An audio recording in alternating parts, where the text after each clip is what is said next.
guys, welcome back. I just wanted to touch base with you guys start of a new week and kind of recap on last week, talk about what we're going to do this week. And instead of posting two separate videos, I just wanted to go ahead and post one video that would give you the update on the class, the announcements in a video form, and also I'm going to go ahead and give you the exam review in video form as well, which it'll also be posted in a written format as well. In just a little while, when I go to post these, I'll post a written one as well. So you'll have both versions as you start to study for your exam. So last week we got through chapter 4. Now we're on chapter 5 today, based on our syllabus. You may be a little ahead, but kind of as a class, we're working on chapter 5. So your quiz is due tonight. This is July 11th by midnight. So make sure by today, Monday, you get it done by midnight. You have that quiz done, and you're also going to need to, by this evening, make sure you have gotten your original reply to my discussion post on chapter 5 discussion post, and your responses to your colleagues for the chapter 4 if you haven't already done that. I think a lot of you have already done that, but in case you haven't, you have until midnight to do that. So this week will be, like I said, we'll be doing chapter 5 today. We're covering chapter 6 and 7 as well on Thursday and Friday. I know we're moving really fast, but this is a summer course over a 4 or 5 week period, so we've got to move pretty quickly. But regarding chapter 6 and 7, I don't want you to think about those at all yet, so don't even worry about 6 and 7. The only thing I want you to focus on is getting ready for your exam. It seems like a lot of you are getting a pretty good handle on the information so far and the discussion posts. I've seen a lot of good posts, a lot of good dialogue back and forth between classmates, and I think that most of you are understanding the material pretty well. That's going to be key for your exam. So the exams are going to be the hardest part of this course. So make sure you take them seriously and make sure you prepare. Before we get into talking about the exam anymore, what I want to do is talk about your article analysis assignment. So pretty much everybody got their article selected. A couple of people had to reselect, but that's okay. Now that you've gotten it selected, and as you think you've got a couple of weeks until you've got about 2 weeks. Well, at this point, you had about 2 weeks from the day that was due. At this point, you've got about a week and a half until the actual submission of your article analysis. I probably wouldn't worry about it until after your first exam. Get past that first. But if you are, a couple of you I know are already working on it, and so what I want to make sure that you understand is how that is kind of graded so that you can do well, and I can prepare you to be successful on that particular portion of the course. So for the article analysis, what I want you to do is, as I said on the syllabus, you're going to make sure you do the 2 to 3 page analysis of that article. But I really want you to focus on the content. So it's going to be 2 to 3 double-spaced pages, but focus on the content. We're gonna look to make sure you did it correctly and that the length is correct. We're also going to want to see that you don't have a lot of grammatical and spelling errors. So if it makes it hard for us to read because of your lack of attention to spelling or grammar, you're going to lose points there. So just make sure to take time, proofread your statements, make sure everything makes sense and it flows well, and that your spelling is correct, your grammar is correct. There's a really easy thing called spell check to do when you're doing these, so make sure you utilize that tool. For the content, I really want you to focus on 3 points. They're all covered in your syllabus, so make sure as you think about this assignment, you go read the syllabus and really understand what I'm looking for. I want you to do 3 things and cover 3 areas. So first, I want you to summarize the article. So as we grade these, we're not going to have read your article. Okay? So make sure that you summarize it in a way where the reader clearly understands what your article was about without having to go to the article. Okay, so that's the first thing. Make sure you have a clear summary of the article. Second thing we're looking for is we want to make sure that you describe why this material that's covered in your article, why is it related to HR in the first place? How does it relate to our course or to topics that we've covered in our course, things like that. Okay, so that's the second one. So clear summary, make sure it's related to the course, and tell us how it's related to the course. And then the third point that I want you to make sure you cover is your kind of talking about how it affects the field of human resources and what your opinion or your stance is on the article or the issue that is being discussed. So I want to hear your voice in this part. I want to know what you think about it. I want to know what your opinion is on an article. What's your opinion on what's going on? And I also kind of want you to think about how this affects the field of human resources. So think about those three areas and make sure that you cover all three areas in your analysis, and that you do that within about 2 to 3 double-spaced pages, okay? And without spelling and grammatical issues. If you do all that, you'll do pretty well on the article analysis assignment. All right. So next thing, probably what you want to hear most about right now is the exam. I don't know if you want to hear about it, but if you're going to hear about it, and hopefully you want to hear what I have to say, because I think it will help you as you study for your exam.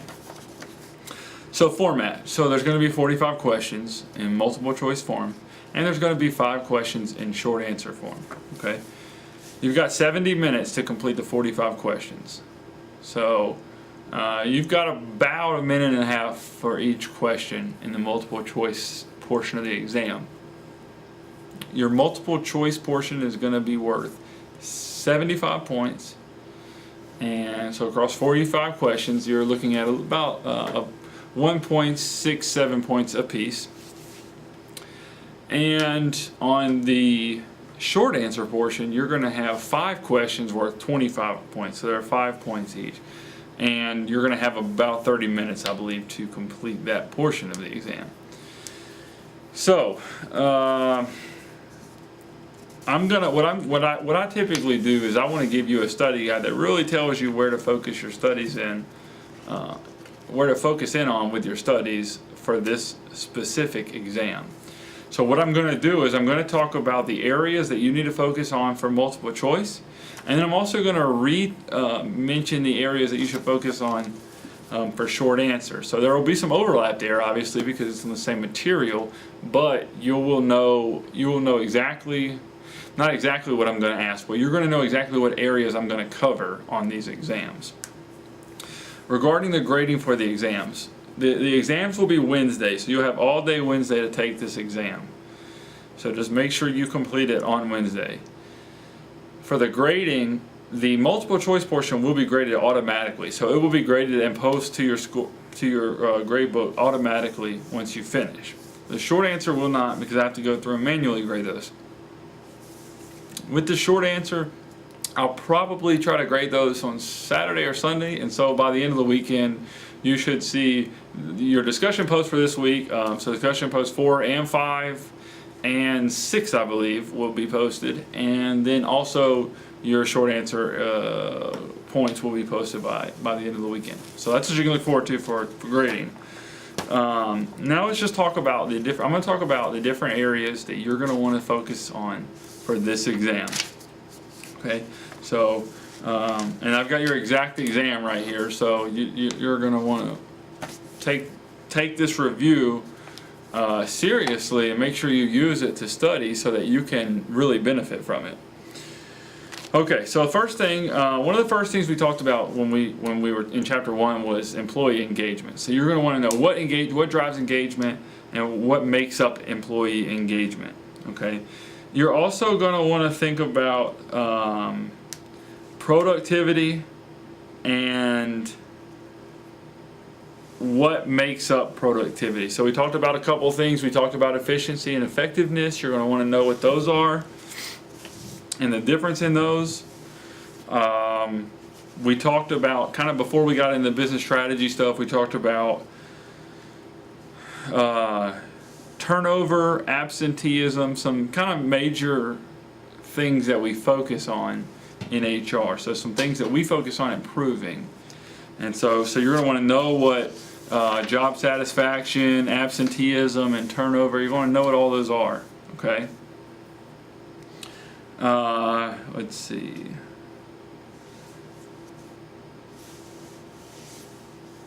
You're also going to want to know the difference between line and staff managers, which were essentially line managers were the people who deal with what the organization actually is in business for, whereas staff or personnel managers, HR managers, really focus on managing the people that are doing those jobs. So in HR, we're not actually going to work to do the business, the job that to do the job that the company is actually in business to do, unless it's specifically an HR company, then obviously we are.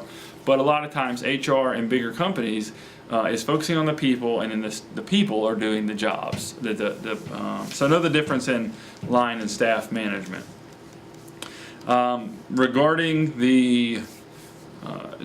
chapter 2, when we started talking about business strategy and internal, external environment, stuff like that, you're going to want to know what a sustainable competitive advantage is. You're going to want to know what a SWOT analysis is. You're going to want to know how to measure strategic tools to measure the impact of HR. You're going to want to know about organizational structure. So we talked about what makes up the structure of the organization. So know those different, let me turn this off. Know those different components for organizational structure.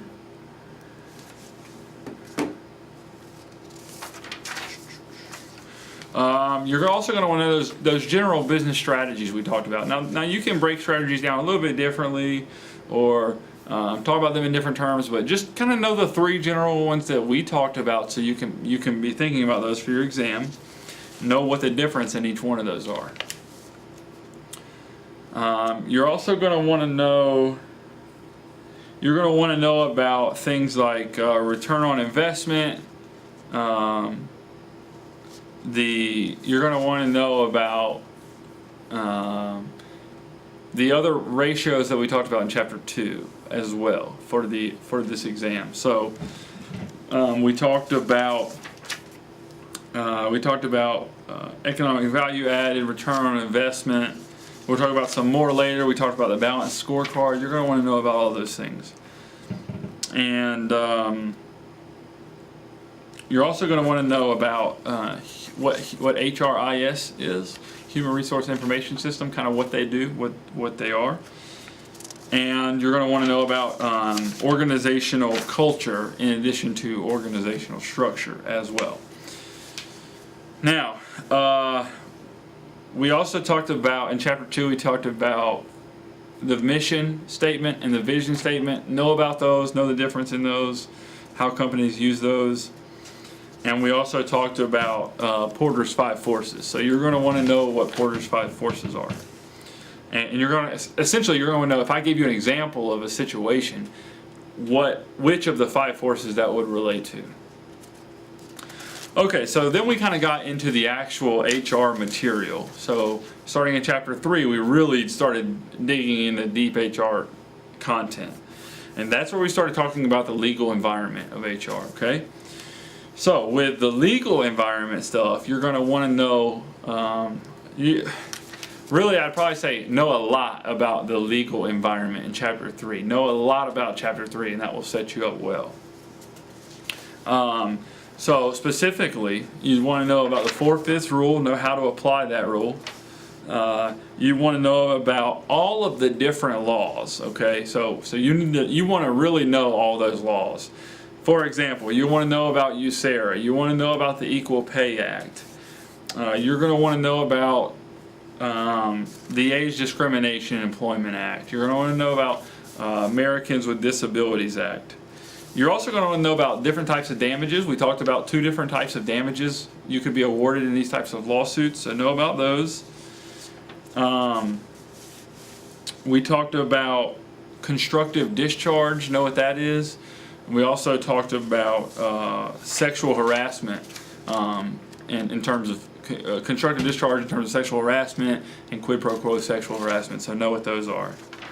Okay. We talked about discrimination and reverse discrimination. Know what those concepts are. We talked about, let's see. We talked about the Americans with Disabilities Act. There were some specific components you're going to want to know about, like undue hardship, reasonable accommodations. You're going to want to know what that is. The big law that we talked about in HR, kind of started all of this, was right after the Equal Pay Act, was Title VII. So obviously you're definitely going to want to know about Title VII. You're going to want to know about the different types of discrimination that were introduced by Title VII. Okay. You're going to want to know about BFOQs.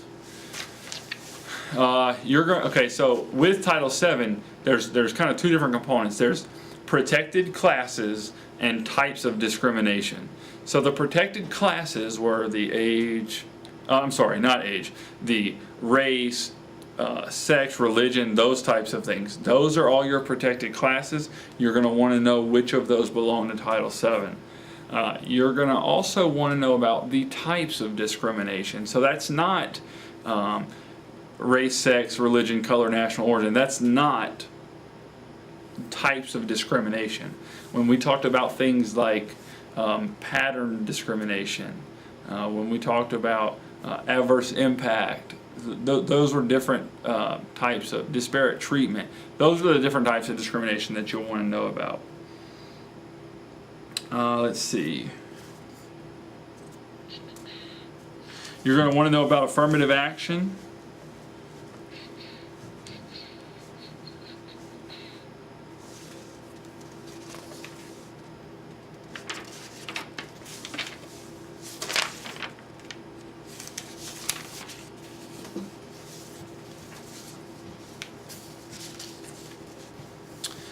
You're going to want, and that's kind of wraps it up for chapter 3 as far as multiple choice goes. So going to chapter 4, you're going to want to know about doing the job analysis in general, and you're also going to want to know about doing job description and job specification specifically. So you're going to want to know about those two components of the more general job analysis. Okay, so know all of those components. Know the different job analysis methods. We talked about 4 of them on your PowerPoints. I think your book talks about 5. You're definitely going to want to know those. Know the information contained in job specification and job description. Let's see. You're going to want to know about the different approaches to job design and job redesign that we talked about. You saw this on your quiz as well. The biological, perceptual, motivational, all those things. You're going to want to know about those approaches. We also talked about the job characteristics model, and you're going to want to know about you're going to want to know about job enrichment, job simplification, those different aspects of that model. So definitely make sure that you look over that. Let's see. We talked about advantages and disadvantages to those job design methods. Make sure you know those. And we also talked about, in that chapter, we talked about forecasting. So know about quantitative and qualitative forecasting. Okay, and with chapter 5, when we get to recruiting, kind of the main areas are internal and external recruiting. And so obviously you need to know what internal and external recruiting is, what examples of each of those are, and you're also going to want to know the major advantages and disadvantages associated with internal recruiting, and the major advantages and disadvantages associated with external recruiting. So think about these kind of at the end of a continuum, right? So you got internal on one end, external on the other, and you can think about those advantages and disadvantages that way. They kind of mirror each other sometimes. So sometimes you'll find a disadvantage to internal recruiting is going to be an advantage to external recruiting. So think of it that way. Obviously know what the goal of recruiting is, and know about the different sources for both internal and external recruiting. Know how many applicants we're trying to get for each position through our recruiting efforts. Things that can help when doing internal recruiting. So we talked about a couple in the PowerPoint. You'll see we talk about a couple different ways of ensuring a smooth internal recruiting process.